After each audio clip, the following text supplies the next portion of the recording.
നിലവിൽ 600-ലധികം ചെറുതും വലുതുമായ വ്യവസായശാലകളാണ് ദമാമിലെ 1-2 വ്യവസായ നഗരങ്ങളിലായി പ്രവർത്തിക്കുന്നത്.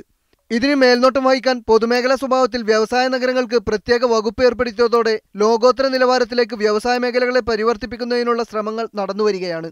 ഇതിന്റെ ഭാഗമായാണ് ഏറെ പഴക്കമുള്ളതും ജനവാസ കേന്ദ്രത്തിന് സമീപമുള്ളതുമായ 1-ാം വ്യവസായ നഗരത്തിൽ നിന്ന് അപകട സാധ്യതയുള്ള 100ഓളം ഫാക്ടറികളെ മാറ്റി സ്ഥാപിക്കാനുള്ള ശ്രമം. ഒരു വർഷത്തിനു മുമ്പ് 1-ാം വ്യവസായ നഗരത്തിലെ കെമിക്കൽ ഫാക്ടറിയിൽ നിന്ന് വാതകം ചോർന്നത് ഏറെ പരിഭ്രാന്തി സൃഷ്ടിച്ചിരുന്നു. ഘട്ടം ഘട്ടമായി ഇവിടെ നിന്നുള്ള മുഴുവൻ ഫാക്ടറികളും മാറ്റി സ്ഥാപിക്കും. തുടക്കത്തിൽ 12 ദശലക്ഷം ചതുരശ്ര മീറ്റർ ഇതിനായി മാറ്റിവെച്ചിട്ടുണ്ട്. പുതിയ വ്യവസായങ്ങളെ പ്രോത്സാഹിപ്പിക്കുന്നതിനായി 500 മെഗാവാട്ട് വൈദ്യുതി ഉൾപ്പെടെയുള്ള മുഴുവൻ സംവിധാനങ്ങളും ഇവിടെ ഒരുക്കിയിട്ടുണ്ട്.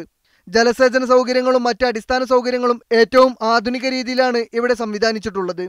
3-ാം വ്യവസായ മേഖല സംരംഭകർക്കായി തുറന്നിരിക്കുകയാണെന്നും ആർക്കും സംരംഭങ്ങൾ തുടങ്ങുന്നതിന് കടന്നുവരാമെന്നും സൗദി വ്യവസായ നഗര അതോറിറ്റി മേധാവി engineer Muhammad Salih Al Rashidi അറിയിച്ചു.